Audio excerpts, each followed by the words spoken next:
Hello everyone. Coursera UPSC में आप सभी का स्वागत है। UPSC civil service test series में ये हमारा सेट नंबर 44 है। इसमें कुल 15 एमसीक्यू हैं। पीडीएफ के लिए आपको करना ये है, टेलीग्राम पे जाकर सर्च कीजिए कोर्सेरा यूपीएससी ऑफिशियल, या फिर कोर्सेरा यूपीएससी सर्च करने से भी आपको मिल जाएगा। लोगो किसी इस तरह का लगा हुआ है, आप ज्वाइन कर लीजिए। आज के सेट में आप प्रयास कीजिएगा अपना बेस्ट करने का, जिससे आप सेफ जोन में रहें। इसमें अगर आप 9 से 15 में कर पाते हैं सही, तो आप सेफ जोन में हैं। आप प्रयास कीजिएगा इसी जोन में रहें, 9 से 15 में। वैसे अगर आप 5 से 7 करते हैं तो भी ठीक है, अगर 7 से 9 करते हैं तो बेटर है, बट आप कोशिश कीजिएगा कि अपना बेस्ट देने का, जिससे आपका परफॉर्मेंस बेहतर हो, इम्प्रूव हो और आपका पीटी में सिलेक्शन भी हो। चलिए पहला क्वेश्चन देखते हैं। क्वेश्चन 1 है, हाल ही में केरल सरकार द्वारा शुरू की गई नमथ बसई और गूगल द्वारा शुरू की गई नौ लेखा पहलों का क्या उद्देश्य है, आपको ये बताना है। नमत बसई और नौ लेखा एक किससे संबंधित है? कथन ए दिया है मातृ स्वास्थ्य में सुधार, कथन बी दिया है स्थानीय भाषाओं को बढ़ावा देना, कथन सी दिया है फर्जी खबरों पर अंकुश, कथन डी दिया है सोशल मीडिया पर विनियमन। तो बताइए किससे संबंधित है नमत बसई और नौ लेखा? उम्मीद है सभी लोगों ने आंसर लगा लिया होगा। जिन लोगों ने बी लगाया है उनका बिल्कुल सही है। ये स्थानीय भाषाओं को बढ़ावा देने के लिए है नमत बसई, जो कि केरल सरकार ने शुरू किया है, और नौ लेखा है गूगल का। ये दोनों स्थानीय भाषाओं को बढ़ावा देने के लिए किए गए हैं प्रयास। ये देखिए यूनेस्को प्रतिवर्ष 21 फरवरी को भाषाई सांस्कृतिक और विविधता, उसके बाद फिर बहुल भाषा में जागरूकता बढ़ाने के लिए क्या करता है, अंतर्राष्ट्रीय मातृ दिवस मनाता है, international mother language day celebrate करता है। केरल सरकार ने जनजातीय बच्चों को उनकी मातृभाषा में पढ़ाने के लिए नमत बसई कार्यक्रम शुरू किया था। और दूसरा चीज़ देखें यहाँ पे, तो गूगल ने क्या किया था, गूगल ने नौ लेखा नामक परियोजना चलाई है, जिससे ऑनलाइन जो भी सामग्री जैसे कि आप लोग एक्सेस करते होंगे हिंदी में, इंग्लिश में, लेकिन और स्थानीय लैंग्वेज में भी प्रोवाइड कराने के लिए गूगल ने नौ लेखा एक ऑनलाइन मतलब परियोजना चालू की है, जिससे बच्चों को उनके स्थानीय भाषाओं में भी प्रोविजन हो सके, उनके स्थानीय भाषाओं में मिल सके। आप लोग कभी गूगल पर सर्च कीजिएगा तो आपको भोजपुरी में भी आजकल विकिपीडिया से कंटेंट मिलने लगे हैं। आखिर कैसे मिलने लगे? तो लोग उसमें अपलोड कर रहे हैं, तभी तो स्थानीय लैंग्वेज में, जिससे भोजपुरी में मिल रहे हैं। मैं एक दिन पढ़ रहा था कुछ समय पहले, तो वहाँ पर मैंने देखा था। तो आप लोग ऐसे देखेंगे तो एक्सेस करेंगे तो आपको बांग्ला में और अन्य लोकल लैंग्वेज में भी मिल जाएंगे। चलिए अगला क्वेश्चन देखते हैं। अगला क्वेश्चन है, वैसे सॉरी माफ़ कीजिएगा मैंने बांग्ला बोल दिया, तो बांग्ला हमारे लिए लोकल है, उनके लिए नहीं है। तो हम जिस लैंग्वेज को बोलते हैं हमें लगता है ये हमारा बढ़िया लैंग्वेज है। अलग अलग क्षेत्रों की लैंग्वेज को कहते हैं लोकल लैंग्वेज।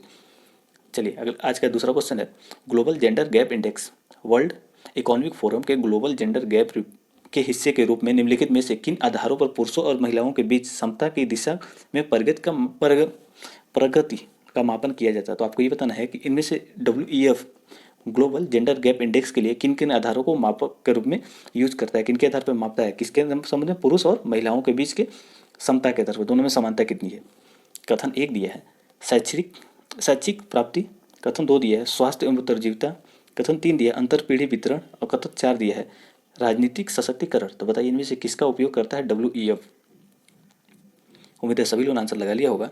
जिन लोगों ने इसमें एलिमिनेट किया 3 को, अंतर पीढ़ीगत वितरण, ये बिल्कुल सही काम किया है आपने, ये गलत है।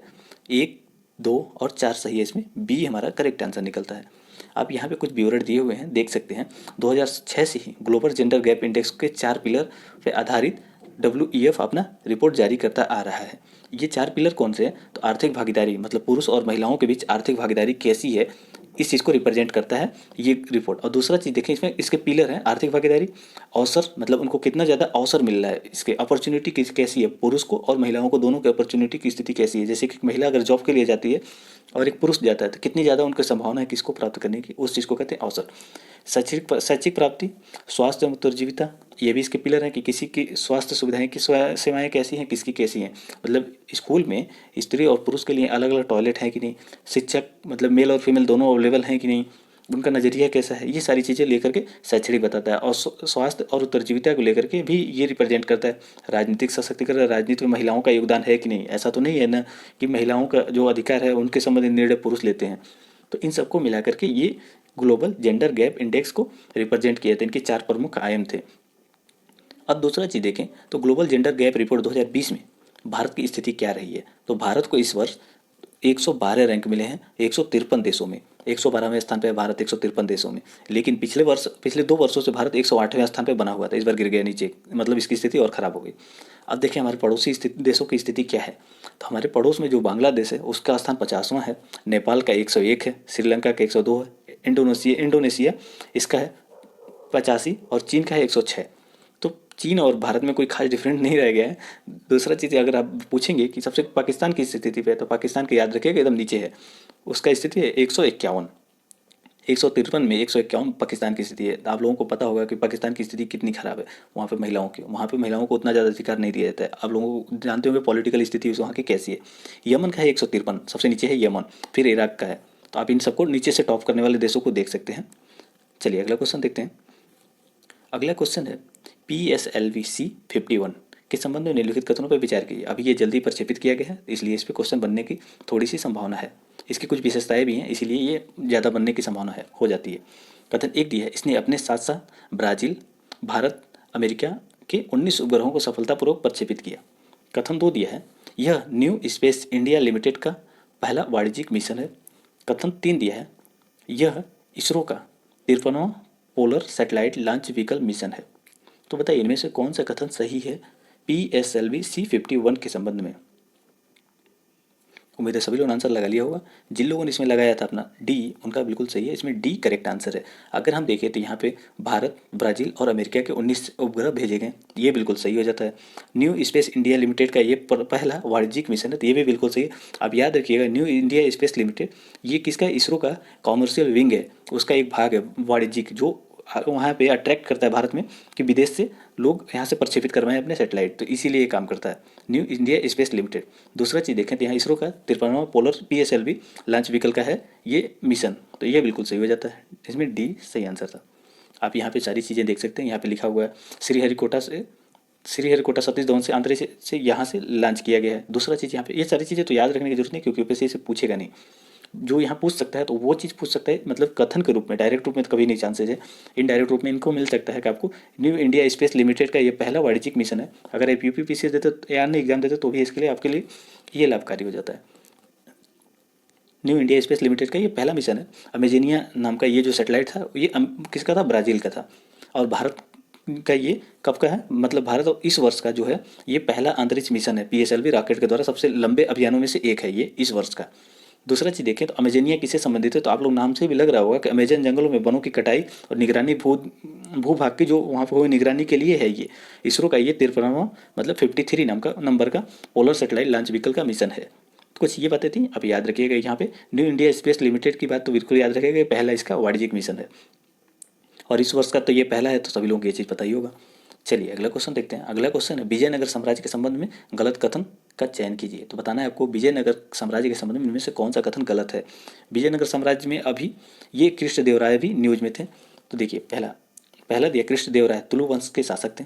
कथन बी दिया है कृष्णदेवराय की मृत्यु की सटीक तिथि के संबंध में से संबंधित पहला शिलालेख कर्नाटक में खोजा गया। कथन सी दिया है इस शिलालेख को कन्नड़ भाषा में लिखा गया है। कथन डी दिया है कृष्णदेवराय ने 1009 से 1029 ईस्वी में शासन किया था। तो बताइए इनमें से कौन सा कथन गलत है, आपको गलत बताना है। उम्मीद है सभी लोगों ने आंसर लगा लिया होगा। जिन लोगों ने यहाँ पे 1009 से 1029 देख के कट कर दिया तो बिल्कुल सही काम किया। 1509 से 1529 के बीच में कृष्णदेवराय ने शासन किया था। और इनके संबंध में कुछ अन्य विशेषताएं देख लें तो ये कौन से नंबर के ये थे, रूलर थे, ये तीसरे नंबर के, थर्ड नंबर के रूलर थे। किस वंश के, तो तुलु डायनेस्टी के ये तीसरे रूलर थे। इन्होंने 1509 से 1529 ईस्वी में साम्राज्य संभाला था। विजयनगर साम्राज्य के एम्परर थे 1509 से 1529 के समय में। और ये इनको क्यों ग्रेटर रूलर कहा जाता है, क्योंकि इनके यहाँ पे देखिए दो चीज़ें पूछा जाता है आपसे, अष्ट दिग्गज और अष्ट प्रधान। तो अष्ट दिग्गज इन्हीं के दरबार में थे। तेलुगु भाषा के 8 प्रसिद्ध कवि इनके दरबार में थे, जिसको अष्ट दिग्गज कहा जाता था। अब ये बात याद रखिएगा, हमेशा ये पूछा जाता है कि अष्ट दिग्गज का संबंध किससे था, या फिर पूछ लिया जाता है कि अष्ट प्रधान का संबंध किससे था। तो ये दोनों मिलाने के लिए देते तो लोग कन्फ्यूज हो जाते हैं। आप याद रखें कृष्णदेवराय के संबंध थे। और ये खुद भी मतलब यहाँ याद रखिएगा कि आंध्रभोज इनको बोला जाता है। क्यों बोला जाता है, क्योंकि ये तेलुगु भाषा के काफ़ी ज़्यादा मतलब प्रसिद्ध थे, विद्वान थे, इसीलिए इन्हें आंध्रभोज कहा जाता था। ये काफ़ी ज़्यादा मतलब नॉलेज रखते थे इस संबंध में। दूसरा चीज़ याद रखिएगा आप लोग कि छत्रपति शिवाजी महाराज के 8 मंत्रियों की परिषद थी, जिसको अष्ट प्रधान कहा जाता था। अब ये दो कथन याद रखिएगा कि अष्ट प्रधान और अष्ट दिग्गज में डिफरेंट है। जो अष्ट दिग्गज थे ये मतलब तेलुगु भाषा के 8 प्रसिद्ध कवि थे, जिनको अष्ट दिग्गज कहा जाता है। अष्ट प्रधान कैसे संबंधित है, ये मंत्री परिषद थी 8 मंत्रियों की। किन के शासनकाल से संबंधित है? अष्टप्रधान अष्टप्रधान छत्रपति शिवाजी से संबंधित थे। और अष्टदिग्गज ये संबंधित किससे थे? तो याद रखिए कृष्णदेवराय से संबंधित थे। चलिए अगला क्वेश्चन देखते हैं। अगला क्वेश्चन है छत्रपति शिवाजी के संबंध में निम्नलिखित कथनों पर विचार कीजिए। कथन एक दिया हुआ है, उन्होंने मुगल साम्राज्य के शासक औरंगजेब के साथ संघर्ष किया। दूसरा दिया हुआ, उन्होंने समर विद्या में अनेक नवाचार किए तथा छापामार युद्ध की नई शैली विकसित की। कथन तीन दिया है, बाल गंगाधर तिलक ने राष्ट्रीयता की भावना के विकास के लिए शिवाजी जन्म महोत्सव की शुरुआत की। तो बताइए इनमें से कौन सा कथन सही है? उम्मीद है सभी लोगों ने आंसर लगा लिया होगा। जिन लोगों ने इसमें लगाया डी, उनका बिल्कुल करेक्ट है। अगर हम देखें पहला, तो उन्होंने मुगल साम्राज्य के शासक औरंगजेब के साथ संघर्ष किया, तो ये बिल्कुल सही है। संघर्ष के बाद उन्होंने 1674 में अपने साम्राज्य की स्थापना की और राज्याभिषेक भी उन्होंने किया था रायगढ़ में। अब ये बातें याद रखिएगा। और उसके बाद ही उन्होंने छत्रपति की उपाधि धारण की थी। दूसरा चीज़ देखें यहाँ पे, तो उन्होंने यहाँ पे औरंगजेब के साथ संघर्ष किया था, तो ये बिल्कुल सही है।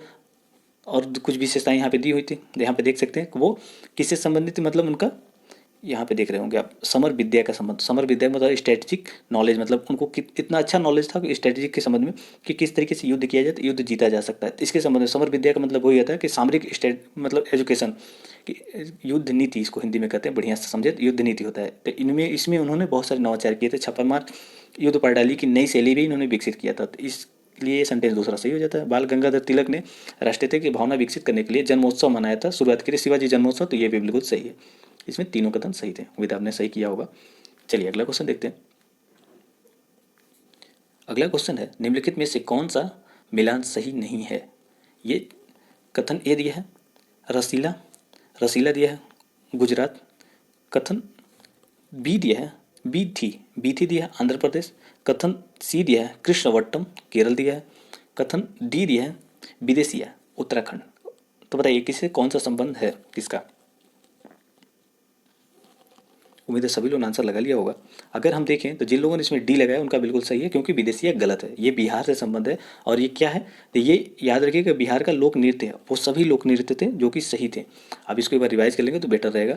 रसीला का याद रखिएगा, रसीला किससे संबंधित है? तो गुजरात से संबंधित है रसीला, तब इस चीज़ को याद रखें। बीथी आंध्र प्रदेश से है, कृष्णवट्टम केरल से है, जबकि विदेशिया बिहार से है, जो कि लोक नृत्य है, रंगमंच है, नाटक है, मतलब ऐसे किया जाता है। विदेशिया का याद रखिए, तो विदेशिया है बिहार का, बी से बिहार, बी से विदेशिया, तो दोनों से आसानी से याद कर सकते हैं।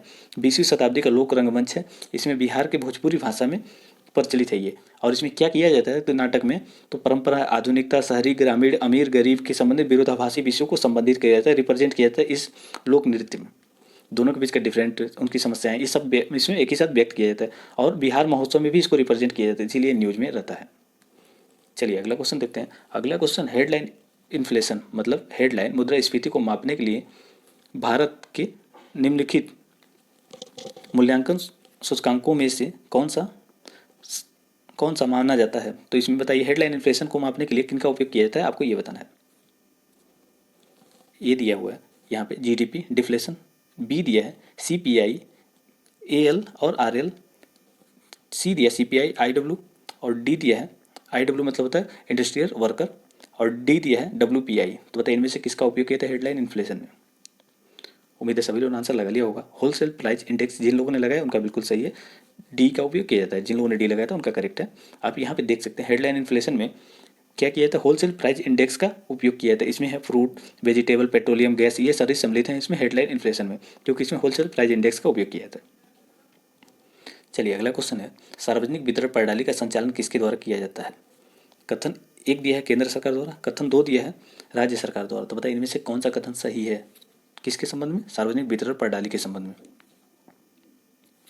उम्मीद है सभी लोगों ने आंसर लगा लिया होगा। जिन लोगों ने इसमें लगाया सी उनका बिल्कुल सही है, ये दोनों मिल कर करते हैं। इसमें होता क्या है तो आप लोग ध्यान रखिएगा कि एफसीआई जो है ये क्या करता है, अनाज का खरीद करता है, भंडारण करता है, अनाजों के परिवहन के लिए भी व्यवस्था करता है, और राज्य सरकारों को अनाज के बल्क का भी आवंटन करता है एफसीआई।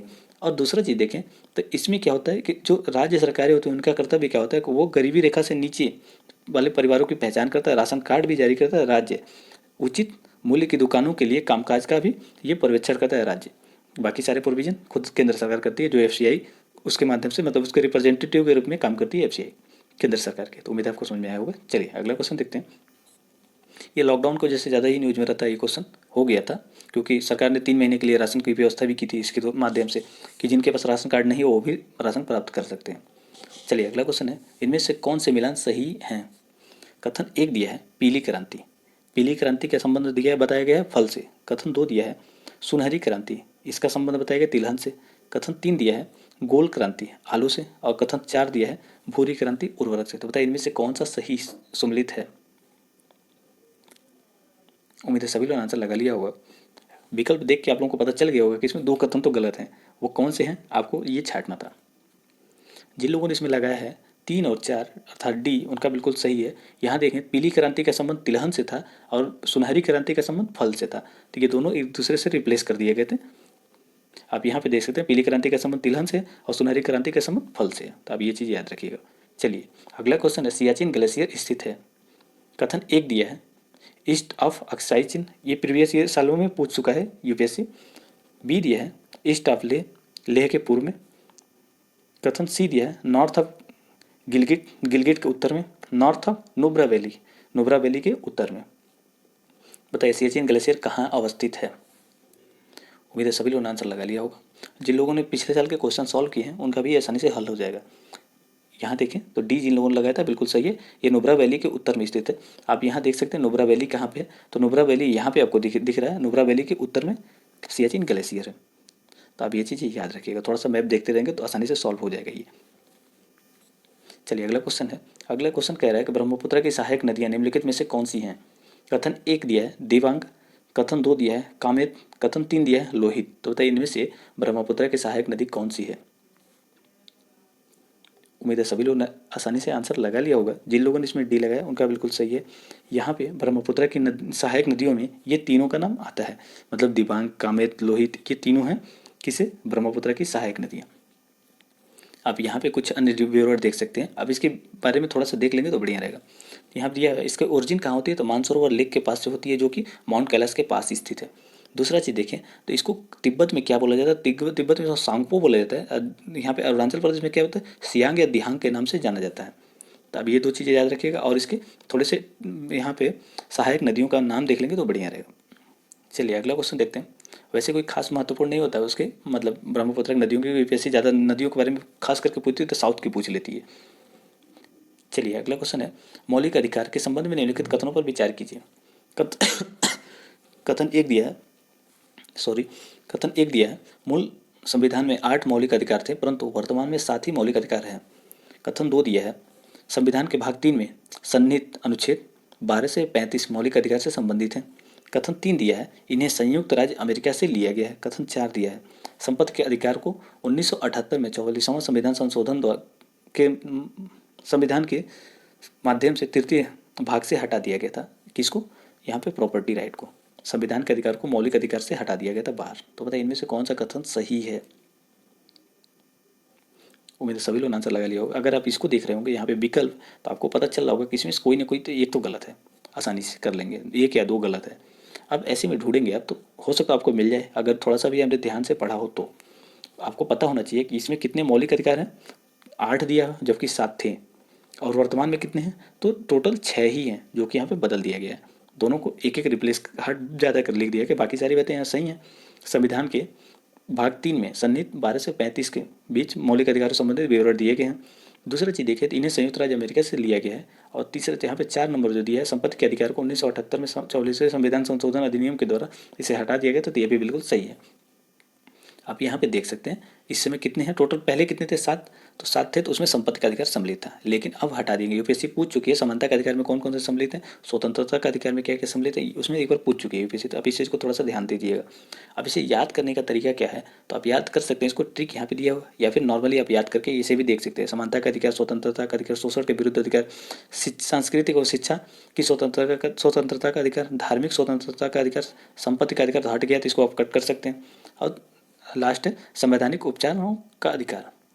तो अब यहाँ पे देख लीजिए थोड़ा सा, यहाँ ट्रिक दिया हुआ है, समस्त शोध संस्कृत के उपचार के लिए किए जाते हैं। तो समस्त मतलब हो गया समानता का अधिकार, अस्त मतलब हो गया कि स्वतंत्रता का अधिकार, और सो मतलब हो गया शोषण के विरुद्ध अधिकार, और थ मतलब हो गया ध मतलब हो गया शोध मतलब था ना, तो शोध मतलब ध का मतलब हो गया धार्मिक स्वतंत्रता का अधिकार, और संस्कृत मतलब सांस्कृतिक और शिक्षा का अधिकार हो गया, और जहाँ यहाँ उपचार दिया था उसका अर्थ हो गया संवैधानिक उपचारों से का अधिकार। तो आप याद रखिए, थोड़ा सा आर्टिकल देख ले तो समानता का अधिकार दिया 14 से 18 के बीच में दिया है, स्वतंत्रता का अधिकार किस में दिया 19 से 22 के बीच में, शोषण के विरुद्ध अधिकार 23 से 24, और धार्मिक स्वतंत्रता का अधिकार किस में दिया है तो 25 से 28 के बीच में, संस्कृत व शिक्षा संबंधी अधिकार किस में दिए हैं 29-30 में, संवैधानिक उपचारों का अधिकार दिया है तो 32 में दिया गया। तो आप ये चीज़ थोड़ा सा याद करेंगे तो बढ़िया रहेगा। चलिए अगला क्वेश्चन है, जल विद्युत के संदर्भ में निम्नलिखित कथनों पर विचार कीजिए। कथन एक दिया है,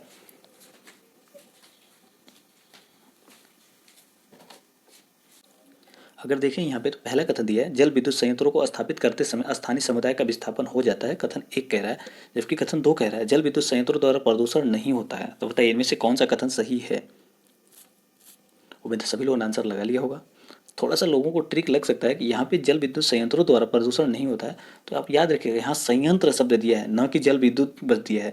तो जब संयंत्र दिया है तो इसके यंत्रों द्वारा मतलब आप टरबाइन जब घुमाएंगे तो उससे इतना प्रदूषण तो नहीं होता है, थोड़ा सा ध्वनि प्रदूषण की समस्याएं होती हैं, लेकिन इतना भी ज़्यादा नहीं होता है।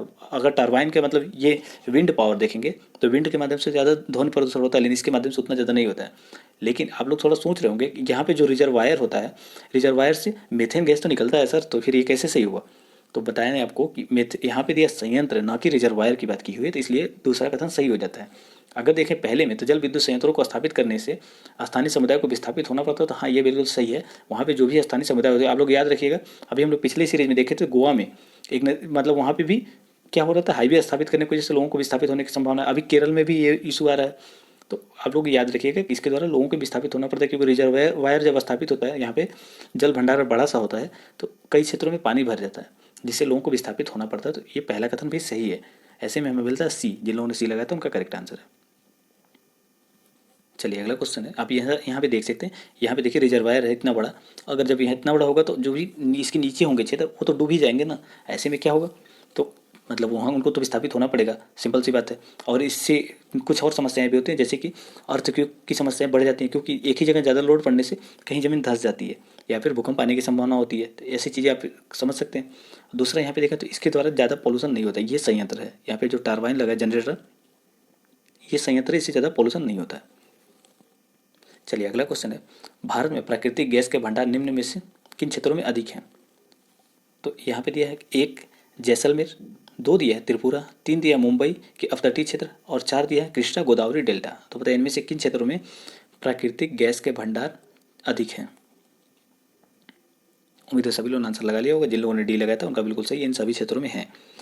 चार के चारों क्षेत्रों में पाए जाते हैं प्राकृतिक गैस के भंडार। आप यहाँ पे देख सकते हैं प्राकृतिक गैस के भंडार किन किन क्षेत्रों में हैं। यहाँ पे टोटल 7 क्षेत्र दिए हुए हैं, लेकिन कहीं कहीं माइनर हैं, कहीं कहीं अच्छे खासी मात्रा में पाए जाते हैं। कथन एक दिया है त्रिपुरा, कथन दो दिया है राजस्थान, कथन तीन दिया है गुजरात के कैम्बे की खाड़ी, और कथन चार दिया मुंबई हाई, और पाँच दिया तमिलनाडु, छः दिया आंध्र प्रदेश, और सात दिया है उड़ीसा के अपतटीय क्षेत्रों में पाया जाता है। तो आप यहाँ ऐसे देख के भी अंदाज़ा लगा सकते हो, थोड़ा सा मैप देख लेंगे तो बेटर रहेगा आपको, क्योंकि आप यहाँ अंदाजा तो उड़ीसा हो गया, आंध्रा हो गया, और तमिलनाडु का रीजन हो गया, और इधर देखेंगे कि असम का हो गया, और अन्य रीजन हो गए उसके उत्तर पूर्व के। अगर यहाँ देखें पश्चिम के सेक्टर में, तो पश्चिम में देखेंगे तो राजस्थान में हो जाता है, और फिर गुजरात के क्षेत्र में हो जाता है। यहाँ मुंबई हाई भी हो जाता है, मतलब महाराष्ट्र भी हो जाता है। तो आप इस तरीके से थोड़ा सा देखे रहेंगे तो आपको, अगर मान लीजिए यहाँ दे देगा उत्तर प्रदेश, बिहार दे देगा, या फिर दे देगा मध्य प्रदेश, तो आप आसानी से एलिमिनेट कर पाएंगे। चलिए अगला क्वेश्चन है, इको मार्क उन भारतीय उत्पादों को दिया जाता है जो क्या है, अब इसके बारे में सोचना है आपको। कथन एक दिया है शुद्ध एवं मिलावटी हो, मिलावट रहित हो, शुद्ध एवं मिलावट रहित हो। कथन दो दिया है प्रोटीन समूह, प्रोटीन समृद्ध हो। आप लोगों को पता हो प्रोटीन समृद्ध हो तो उसके लिए क्या यूज किया जाता है। कथन सी दिया है पर्यावरण के प्रति मैत्रीपूर्ण हो। कथन डी दिया है आर्थिक दृष्टि से व्यवहार्य हो। तो बताइए इनमें से इसके लिए इको मार्क उपयोग किया जाता है।